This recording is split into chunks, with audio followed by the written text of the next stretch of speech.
Students at Temple University in Philadelphia say they're worried for their safety. It's really concerning because now anyone can be a victim. Look at this. That's a man lighting a firebomb and throwing it into an off-campus house just a few weeks ago. You shouldn't come to school to get your degree and worry about your house being firebombed. Luckily, none of the students inside were hurt. But just a few days before, 11 students were tied up and held hostage during a home invasion in another off-campus house. I feel kind of trapped sometimes on campus. I feel like I can't go anywhere because of the safety problems. Students are so worried, there's now an Instagram account tracking crimes on and off campus. The school launched their own safety task force back in January, but some of these homes are outside the campus safety patrol zone. Temple suggests everyone remain vigilant and follow the safety guidelines shared by campus police.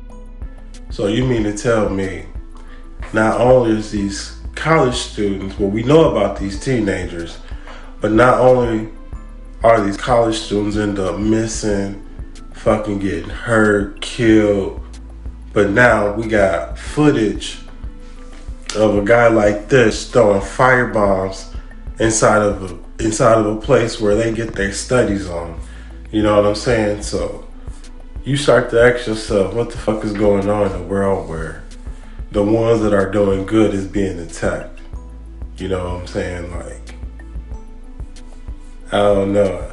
I be getting into like spirits and shit like that, believing it's a reason. But then some of this shit, it's like, it's not a reason for it, just straight up stupidity and hate and motherfucking all that negative shit into one. So, I don't know about this shit. College students being attacked.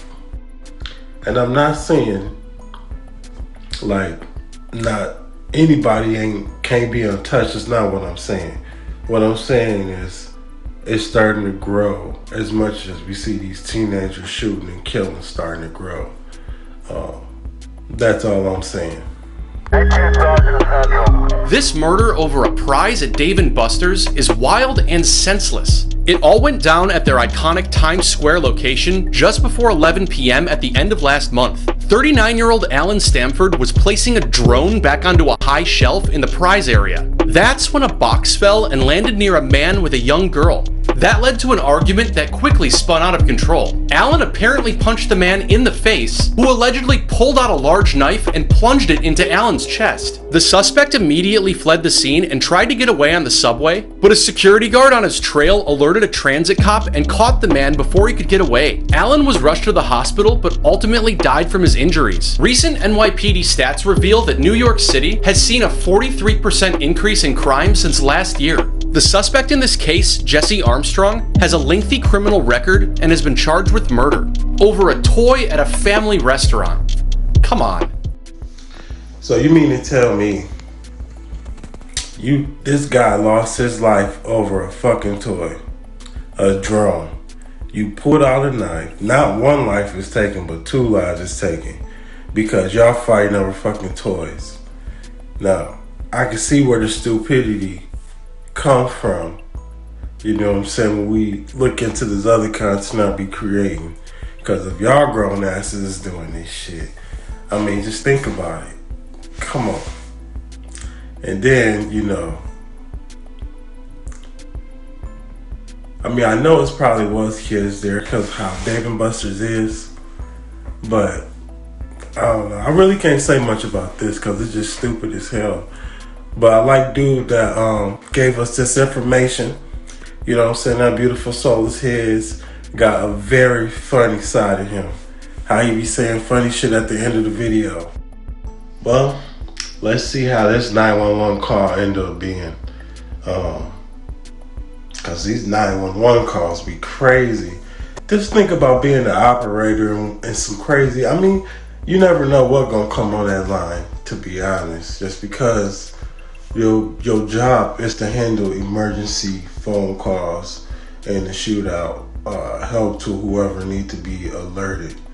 But at the same time, just think about you being a fucking 911 operator and you hearing shit like this.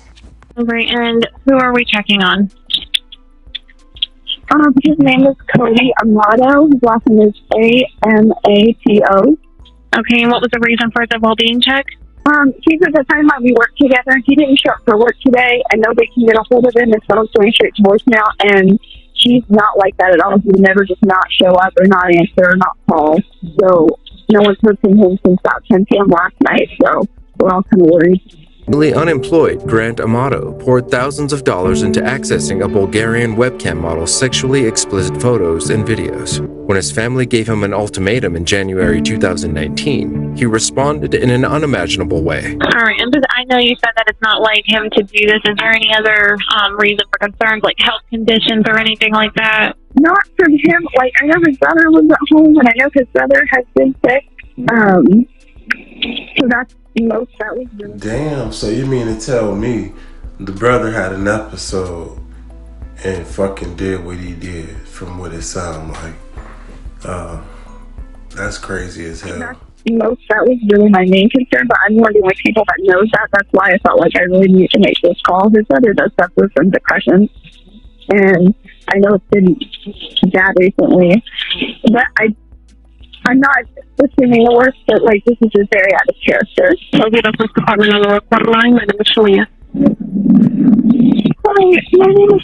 I called a couple hours ago to do a welfare check on a friend of mine.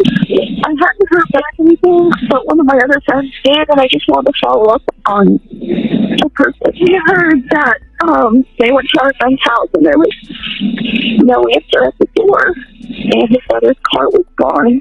Okay, yeah, we still have officers out there. Looks like they haven't made contact with anyone as of yet, but I'll have them give you a phone call back with the outcome. Okay, I am concerned that something has come upon my friend. I know that his brother struggles with depression and I believe suicidal ideation as well. He mentioned it to me, and I'm very worried. Okay, yes ma'am. We still have officers out there, so as soon as they're done, they'll give you a phone call back. What is your name and phone number? You're one of the friends? Yes. Okay. I have them give you a phone call back when they clear the home, when they leave the home. Sorry, thank you.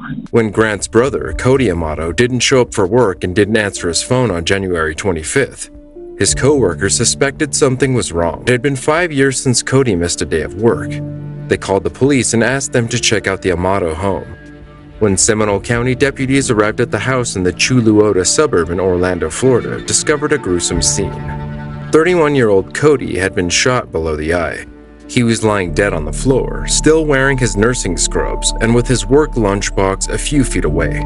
They found 61-year-old Margaret dead in her desk chair, and 59-year-old Chad was in the kitchen with 2 bullet wounds in his head. He was also dead. Grant Amato disappeared, but after a 24-hour manhunt, police took him in for questioning. He said his family was alive when he last saw them. The 29-year-old was arrested and charged with 3 counts of first-degree murder. In the interrogation room, older brother Jason was brought in. The charges brought Grant's dark past to front and center. The suspected murderer was a nurse who lived with his parents and one of his 2 brothers, Cody. His elder brother, Jason, lived elsewhere. Although Grant went to nursing school, he later failed as a nurse anesthetist.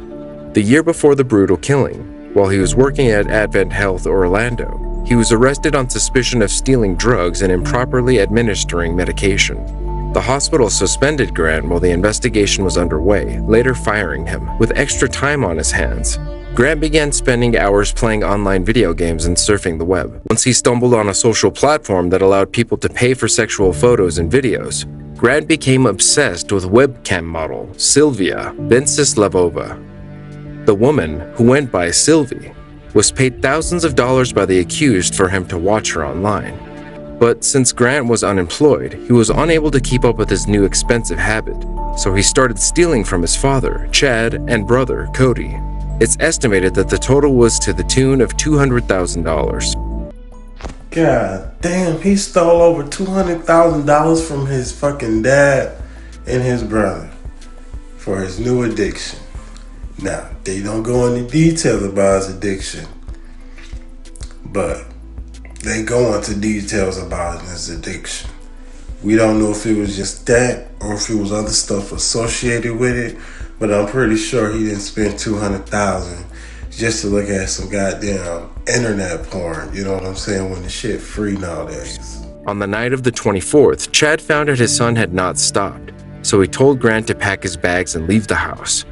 That's when, according to prosecutors, Grant shot and killed his mother, father, and brother. Grant Amato denied any involvement in the killings, maintaining his innocence even after a Seminole County jury convicted him of first-degree murder.